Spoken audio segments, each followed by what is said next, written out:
Orbaf, Église protestante méthodiste de Côte d'Ivoire. District de Dabou, circuit d'Orbaf, Temple Ebenezer d'Orbaf. Ce premier dimanche du mois de janvier est un moment significatif pour la communauté protestante méthodiste de Côte d'Ivoire. Comme à l'accoutumée, il marque la célébration de la journée de l'Alliance. Au Temple Ebenezer d'Orbaf, un culte d'action de grâce a rassemblé nombre de fidèles protestants méthodistes autour du thème pertinent, Chemin avec Christ. Ce choix de thème, ancré dans les textes bibliques d'Exode, de Marc et de Jean, met en lumière la responsabilité de chacun dans la marche sincère avec Christ en cette nouvelle année. Ce culte d'action de grâce n'est pas seulement un acte de reconnaissance et de fidélité absolue à l'Éternel, mais cette journée a été pour l'église Ebenezer d'Orbaf un moment solennel car elle veut entamer dès ce lundi les travaux de rénovation, de réhabilitation du temple qui a, à ce jour, un siècle d'existence. Placé sous la présence effective du président honoraire, le révérend pasteur Jonas Adouyédé, aidé par le surintendant du circuit d'Orbaf, le révérend pasteur Gédéon Memel qui a officié le culte à cet effet, ont déplacé le lieu de culte au préau par des chants, des prières, des exhortations et des recommandations du président honoraire, le révérend pasteur Jonas Adouyédé.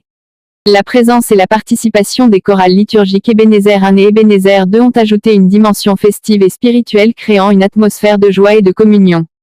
Le prédicateur a insisté sur le fait que chaque fidèle donne sincèrement sa vie au Christ et qu'il chemine avec le Christ. Cette célébration qui au-delà de la reconnaissance est aussi un appel à chaque fidèle à s'engager activement dans la vie de l'Église, à s'unir dans la foi et à œuvrer pour un avenir meilleur, conformément aux enseignements de Christ.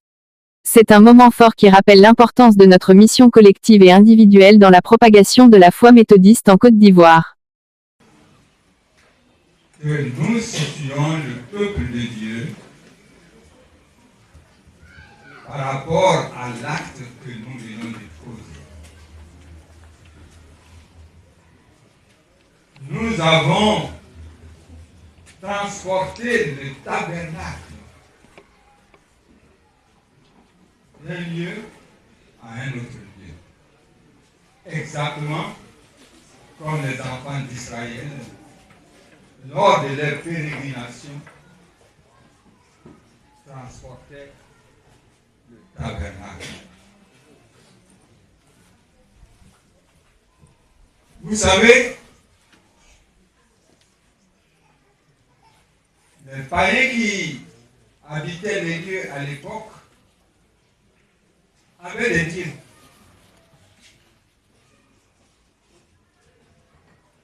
Et c'était des stèles qui étaient érigées et qui étaient les dieux de ce peuple. Mais Israël portait son Dieu par rapport à son tabernacle. Et donc le tabernacle, c'est un temple portatif. Retenez ça bien. Si on vous demande, vous allez dire que le tabernacle, c'est un temple portatif. Comme vous avez aussi votre petit téléphone, vous l'appelez portable. Parce que tous les jours, vous avez ça avec vous. C'est pourquoi c'est portable. Mais c'est portatif. Si vous pouvez vous promener avec. Les enfants d'Israël, donc, portaient leur temple.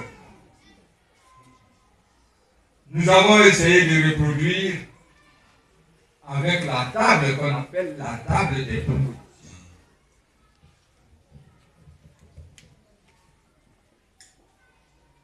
Parce que cette table, on fait la communion dessus. Et donc, c'est le sacrifice qui est fait ici. Nous avons voulu symboliser cela par le tabernacle. Et dès lors où le tabernacle est ici, est posé ici, Dieu habite donc en ces lieux. Il faut faire attention. Dès que quelqu'un entre ici, il faut qu'il comprenne qu'il est dans la proximité de Dieu.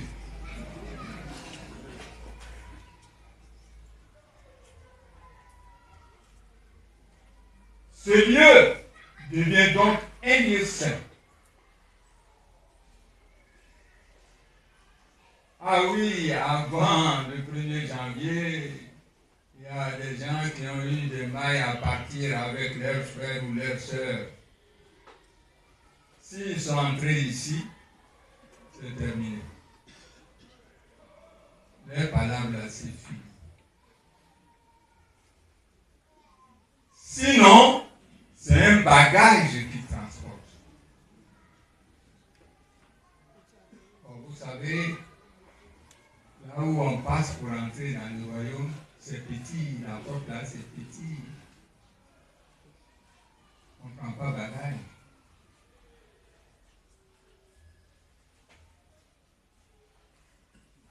Débarrassez-vous de tout et entrez dans le lieu saint, le lieu de Dieu.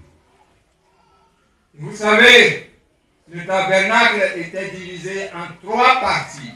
Il y a d'abord le lieu très saint, que seul le souverain sacrificateur entre une fois par an. Une fois par an. C'est le lieu très saint.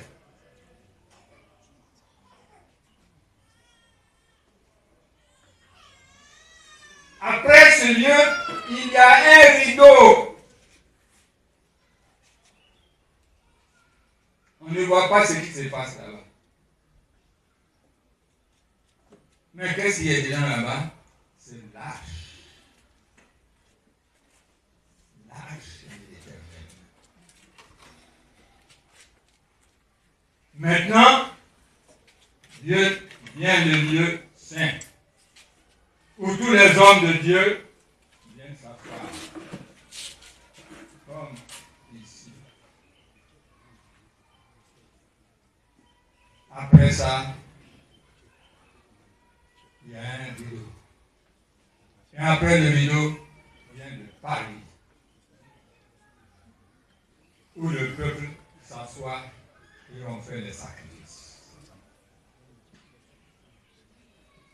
3 endroits bien différents. Mais quand Jésus-Christ est parti sur la croix, jusqu'à il est mort sur la croix, le rideau est déchiré en 2. C'est fendu. Pour dire que tout le lieu appartient à Dieu et qu'il n'y a pas un lieu très saint et un lieu moins saint. Tout le lieu est saint. Gloire à Dieu. Si tout le lieu est saint et vous entrez dans ce lieu, automatiquement vous devenez saint. C'est automatique. Alors imaginez une mère qui lave son enfant, qui l'habille proprement. Et l'enfant, ça va se vautrer dans la boue. Qu'est-ce que la mère fait? La mère fait quoi? Elle chicote. Elle se fâche. Et elle chicote. Elle frappe. C'est comme ça que Dieu nous frappe. Et on dit, c'est le diable. C'est lequel? Qui est le diable? S'il y a un diable, moi qui suis là, je suis plus diable que vous. Parce que mon patron, c'est Jésus-Christ. Or, il n'y a rien, il n'y a pas de porte, ni au ciel, ni sur la terre, même dans les eaux, qui dépasse la force de Jésus.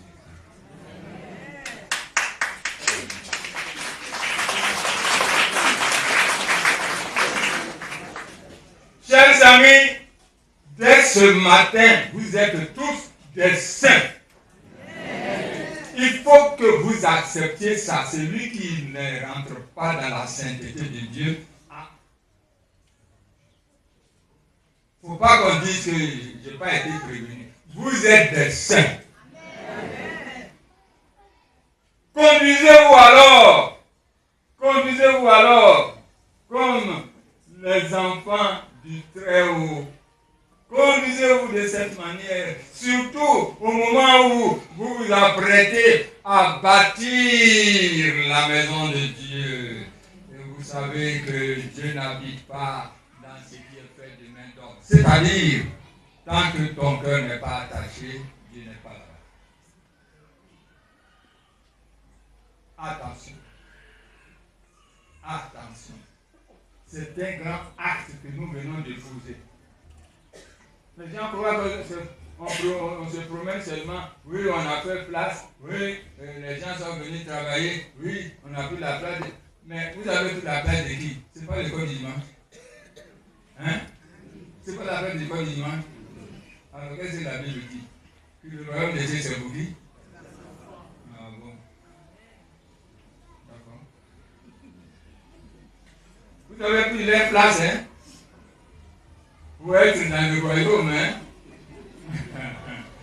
Donc, vous êtes devenus des saints et vous n'avez plus droit à l'erreur. Que le Seigneur vous garde et qu'il vous fasse.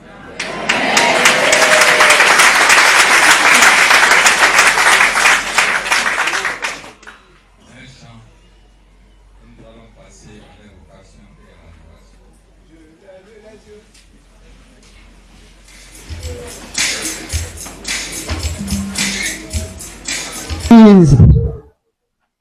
Ebenezer d'Orbaf est en joie de ce que elle décide de faire son culte ici, parce qu'à partir de demain, les travaux de reconstruction vont commencer. Alléluia. Et pour la circonstance, l'Église nationale nous donne un thème qui est libellé ainsi: cheminer avec le Seigneur.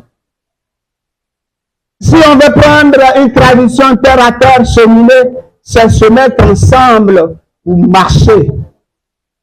Se mettre ensemble pour aller dans une direction. Ou dans un autre cas, se mettre ensemble, réfléchir et faire des projets en commun.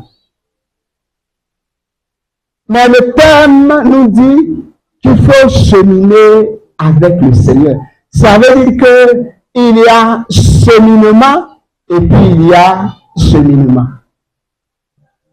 Le cheminement idéal, c'est le cheminement qui se fait avec le Seigneur comme bannière. Et le texte de Exode est la parfaite illustration, parce que le texte dit que dans le désert, Dieu s'est placé au-devant de son peuple.